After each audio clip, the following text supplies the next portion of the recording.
New economic data out today suggests the president's tariffs had little to no impact on prices in May. The producer price index ticked up 0.1% last month. That is a nominal bump, marking a 2.6% increase from 2024.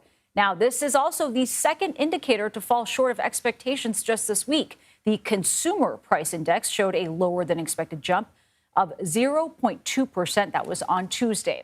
All this as a new Bank of America report is showing signs of slowing consumer spending. In part, it found that falling gas prices contributed to the overall decline in May. It also showed people had stocked up after having previously bought goods in anticipation of President Trump's tariff policies going into effect. David Tinsley joins us now from London. He is a senior economist at the Bank of America Institute. Thank you very much for joining us, David. And let's start with the tariff part of the report. Can you break down this trend of people buying ahead? By how much? What were they buying? And how is that affecting the economy?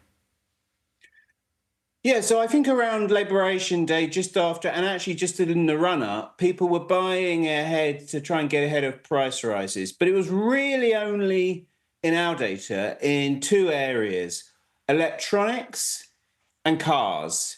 And there we saw, in both of those, we saw a spike sort of end of March into April. And then in our latest data for May, we're seeing softness in both those categories as people obviously that's run its course rather now.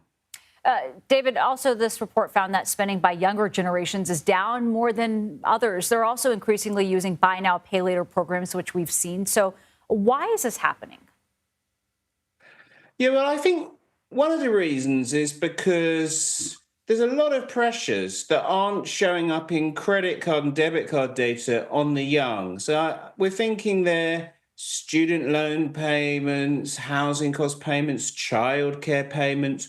All of those payments mean that even though they're experiencing pretty healthy wage growth, there's just a bit less for the younger gens to have left over for the sort of nice to have card spending. I would imagine so.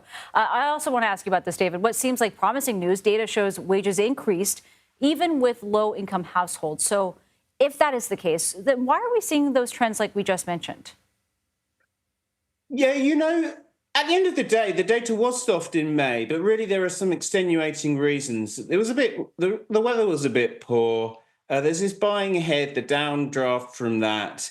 And so I think really the labour market is in fairly good shape. Actually, we saw in our Bank of America data a tick up in wage growth across lower, middle and higher income. So I wouldn't yet be too downbeat on the US consumer. I think May might prove to be a rather temporary weak spot, and we should continue to get some underlying momentum, I think, in coming months.